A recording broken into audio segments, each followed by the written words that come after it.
The home of the common Joe and the common Sally in the know, even more so than all those media talking heads. Gonna do something a little bit different today. We're gonna have a grab bag of topics today in this episode of the OCF. But before I get to all that, I'd like to shout out a few people. Kenneth Qualls had sent me a message and was asking for everybody to pray for him and his family. I know some of you out there don't like me talking about people praying and that kind of thing, but this is what he asked for. He's one of our loyal listeners, so I'm asking for everybody out there that does believe in prayer to pray for Kenneth Qualls and his family going forward. He's dealing with some, like I said, some personal demons, just like all of us do. We're all common Joes and Sallys in the know that deal with hard things in life every day. So just keep Kenneth Qualls and his family in your prayers. Also, Matt Bingham, 9979, has been hitting me up to do longer and more lengthier videos. I'm going to start trying to do a little bit longer videos. Usually I average between 8 and 12 minutes, but if you guys and gals think I should do longer videos or maybe even shorter videos, just drop in the comment section and let me know your opinion on that. Now, got some nice little topics to talk about today. Possible mystery team that people haven't been talking about as a possible expansion candidate for the Pac-12 via John Wilner. Colorado's actually supposedly setting up a meeting with the Big 12 next week that could fracture all that. Deion Sanders wetting his diaper and whatnot like he always does in fine hypocritical nature. And Jackson Arnold, the incoming star freshman quarterback for the Oklahoma Sooners, has also been putting out some positive vibes about the Oklahoma quarterback room. Now, let's talk about it.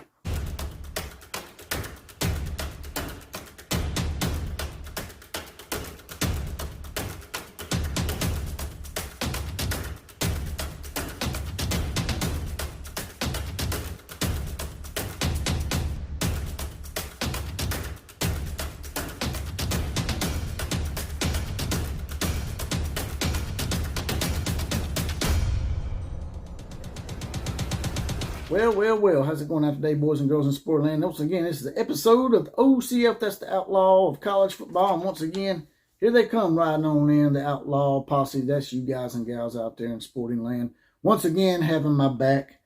Also, I can be contacted on Facebook under Jesse Paul Clark, spelled Jessc without the I, and on Twitter at OCF Productions. Now, getting straight to it here. Going to start out with a little expansion news because that seems to be the most popular topic of the day here as of late, at least until we get closer to the football season. John Wilner, I got this via John Kurtz, is a Pac-12 sports guy that's saying that one of his readers or listeners, or a few of them, have actually floated the idea that maybe, just maybe, the Pac-12 may consider the New Mexico Lobos as one of their expansion candidates. And nobody's ever mentioned New Mexico until just now, until I heard this. New Mexico, from what they were saying, actually has 3 or 4 of the attributes that you need in order to join the Pac-12. Now, while their football and basketball programs and athletic-wise, they're not at the top tier of everything, they are, academically speaking, from what I'm understanding from this comment in this article, that they do meet some of the requirements the Pac-12 may actually consider. Now, will they do that? I don't know, because they was talking about, the Albuquerque might be a nice little media hub for them as well, but I don't know too much about Albuquerque, just like John Kurtz said, so I don't know if Albuquerque would be viable as a media blockbuster for the Pac-12 that would move the needle, but we shall see. But like they also said in that podcast, sometimes things are just done in silence and you don't even see it coming. Nobody saw the Oklahoma-Texas thing coming. I used to hem-haw around about it and kid about it, and then it actually happened, so it made me look like Nostradamus, but more times than not, it's silence. Nobody saw the USC-UCLA thing coming. So it's possible that New Mexico could be on their radar. Geographically speaking, it would get them where they need to be as well. But from what John Wilner's saying, the San Diego State, SMU, and Colorado State are really the top three candidates. And then the fourth is up for debate. Now they're throwing New Mexico in there, but there's also UNLV, Tulane, Rice, and Boise State, who've all been mentioned. Also, I threw one out there, and that's Air Force, which is also in Colorado. To me, I would take Air Force before I would Colorado State, but that's just me, because Air Force has had a lot more success in college football than Colorado State. Now, as far as UNLV, I know a lot of people keep floating that. They're talking about they're the new it thing in sports because they've gotten the Las Vegas Raiders now, and they're getting the Oakland A's to come over as well. But to me, that seems like it would be a hindrance somewhat as far as your college teams go, in that they're fighting for attention. I mean, is the UNLV Rebels going to be able to garner enough attention? They would have to actually start winning games at a high rate in football to compete with that. That's the only way the Miami Hurricanes done it back in the 1980s when they emerged as a power, is they were able to start winning games at a high rate, win national championships. And in big cities like that and whatnot, to compete with professional sports, you have to do something astronomical, like win a national championship or two, which Miami done. They won like 4 or 5. I think it's 5. So I just don't see UNLV as a good candidate. Now, they may end up adding them, and things may flourish for UNLV. I could be wrong. Boise State, I keep coming back to the athletics of Boise State. From what I understand, Boise State, back in the 1970s, actually used to be a junior college. So that might be a big hindrance going forward for Boise State. Rice has the academics, but as far as sports overall, just like New Mexico, not very enthralling. Tulane, they're hit or miss. They would actually get the Pac-12 into the Louisiana market. I don't know if you can really consider Pacific Coast at that point, but does it really matter at this point? I mean, geographically speaking, nothing makes any sense anymore except for the SEC, which in themselves, we're adding Missouri. You could almost say that they're not really Southeastern anymore. Now, Colorado, all this talk about Pac-12 getting these teams and adding them, may be all for naught. If Colorado, all it's going to take is one team. And if Colorado's having a meeting next week with the Big 12 like they're saying, then it was Jason Shear that floated this out here. Jason Shear of 247 Sports said that Colorado is having a meeting, an actual meeting with the Big 12. This ain't rumors. This is an actual meeting. Now, if that's incorrect, then somebody drop it in the comment section and put a link in there and show me to where it is incorrect. But usually Jason Shear is on point. So Colorado decides to join the Big 12. All that expansion, I mean, they're going to end up having the Pac-12 become the Mountain West just with a mask on. It's going to say Pac-12 and it's going to be Mountain West or AAC. I don't know, but it's not going to be the Pac-12 we know it is, because if Colorado does make that step, I guarantee you it's going to start like a domino effect, in my opinion. At that point, you would have probably Arizona come on board, as well as Arizona State, and maybe even Utah. Now, Utah, they've been talking that smack about, oh, we're not going to go to the Big 12 because our academic standards are too high. I used to be in a G5 conference, jackasses. How can y'all say that? And it wasn't like it was 30 or 40 years ago. This was just 13 short years ago that Utah was in a G5 conference. So stop that elitist bullcrap. And just like I told that Pilgrim guy on Kuz's show, this thing that they have at Utah now where they think they're so much better than BYU is just gaudy to me. Really? Now, y'all might own the overall series, but we all know that y'all beat up on Utah. Oh, not Utah. Utah beat up on BYU back in the 19 teens and 20s and 30s and 40s. And that's how they got that big lead. Because everything after that, it's been sort of hit or miss with BYU, but they've been actually contending. And like I said, a few years back, they beat 5 Pac-12 schools in one season. So to act like you're too good to play BYU, because I think they're going to discontinue the series for a few years and then pick it back up. But this guy was talking about how BYU's national championship was tainted. And it wasn't. Yes, they played in the Holiday Bowl against Michigan, who was 6-6.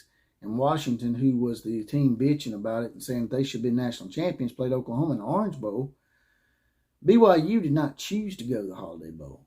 Their conference, which you were in at the time, Utah, the WAC, had a tie-in with the Holiday Bowl, a contractual tie-in that they couldn't get out of. They tried. I remember. They asked Holiday Bowl if they could get out of it, and the Holiday Bowl wasn't having it. They spoiled the party for everybody because it could have been BYU versus Oklahoma or BYU versus Washington. That likely wouldn't have happened, I don't think, because I think Washington was tied in with the Rose Bowl, wasn't they? But BYU did not dodge Washington or Oklahoma. BYU was forced to play in the Holiday Bowl, and they beat the team in front of them. And throughout the season, BYU had some pretty nice victories. If I'm not mistaken, now I could be wrong about this. I'll have to go back and fact check myself, but I think they might. No, I think they lost that game. I think it was a few years before that. But they played Georgia, I think in 82 or 83 maybe. But in 84, they just looked like the better team to me. And that's what it's supposed to be about, right? BYU was the better team, so they won the national championship. Just a little history there. But if Colorado makes that move, then what do you guys and gals think? You think that if Colorado makes that move, that it's going to cause a domino effect? Maybe the Big 12 goes after Colorado and then doesn't go after more Pac-12 teams and goes after another team, maybe in the G5 arena or somewhere on the East Coast. Maybe the Big 12 wants to get in that New Orleans market and they add Colorado and Tulane. Nobody's ever thought about that. They may not go after four corner schools. They might just go after half of them or just one of them and then add somebody from the G5 again that has great potential and marketability, like Tulane. So I could see Colorado and Tulane coming over as a mystery partner for Colorado. You guys and gals, once again, drop in the comment section. Tell me what you think. Also, once again, old Deion Sanders, because he's an attention whore, has put himself right in the media. How surprising. This time it's because the HBCU level players didn't get enough draft picks in the NFL. Sounds a bit hypocritical to me. Now, my boy Kuz from Kuz's Corner, he's the one that sent this to me. Deion, you dipped out on the HBCU. Obviously, you don't think enough of it to stay. And everybody's going to be like, well, you can't blame him for that. Any coach would have took a job at a Power 5 school as opposed to staying at Jackson State. And that's true. But not every coach goes into Jackson State and says, hey, how y'all doing? I'm going to lift up the HBCU to a Division I type status. I'm going to lift up this whole entity of universities. Not just mine. Not just Jackson State, mind you. Deion was going to lift them all up. Deion was going to be the savior of the HBCU for all of 3 years. And then he dipped. Deion, these are NFL scouts. If they see somebody on the HBCU level, they will draft him. If they think he's good enough for their program or their team, they will draft him, man. These men are billionaires. I think they're a lot smarter than you. Matter of fact, they give you your opportunity. They drafted you from Florida State, which, by the way, you didn't even go to an HBCU school as a player. So shut up. But case in point, one of the most famous wide receivers of all time, Jerry Rice, was from Mississippi Valley State, Deion, in the same conference that your former Jackson State team resides. So to try to call out them, all that is Deion doing this right here. Hey, look at Deion. Oh, ain't he great? He's taking up for the HBCUs again.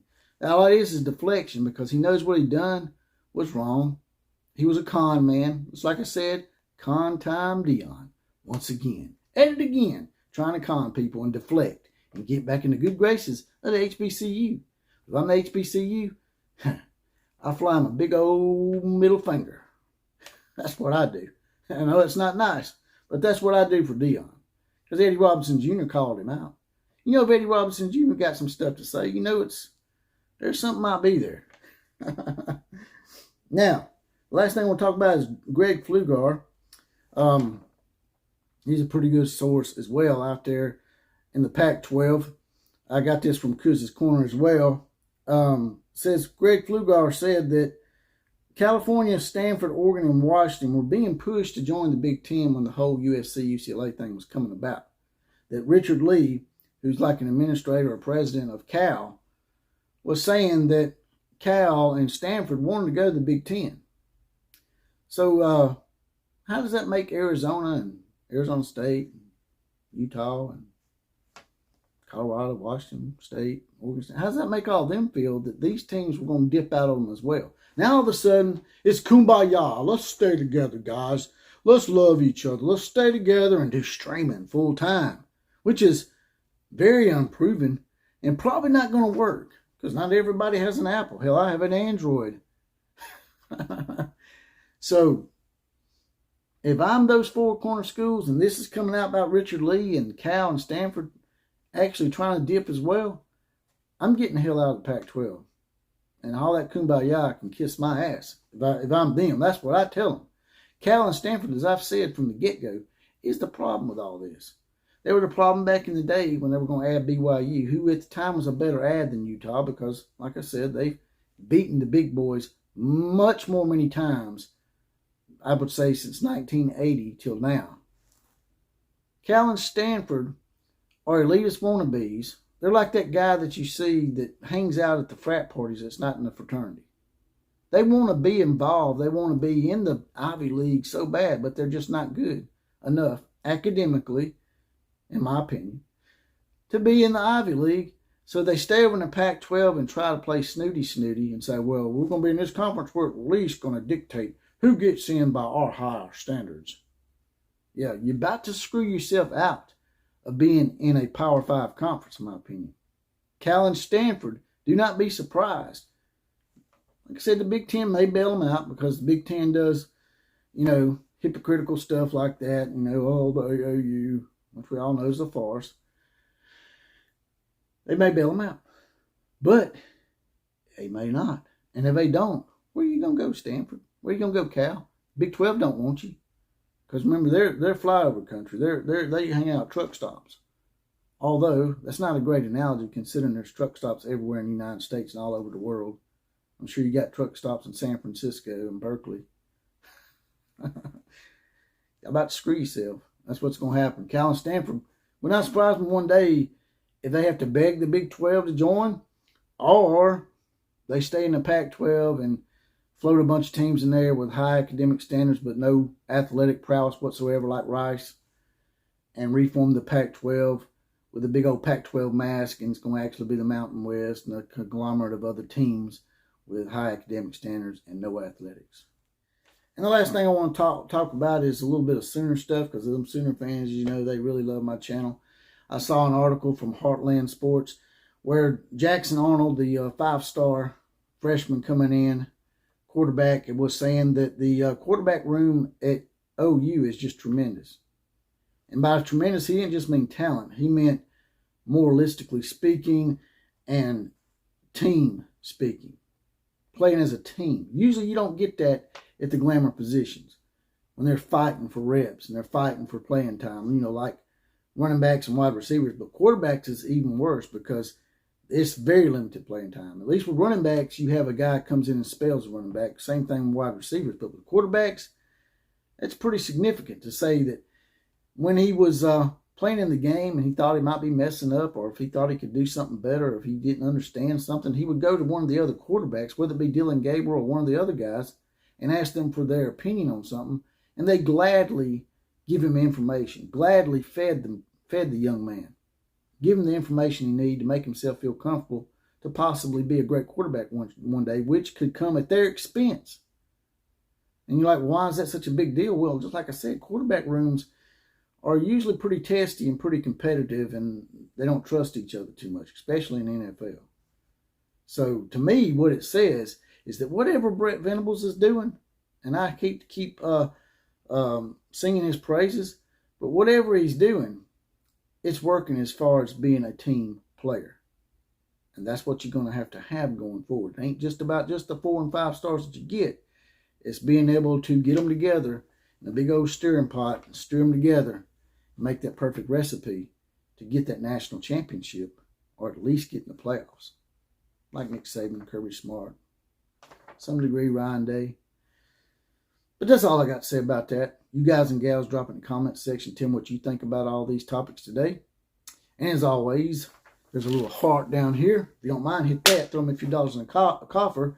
Like, share, comment, and subscribe. The big four. I need those bad. That keeps them going, keeps me up and going, keeps me motivated. As always, KMCA to all the teams. Class is now officially dismissed.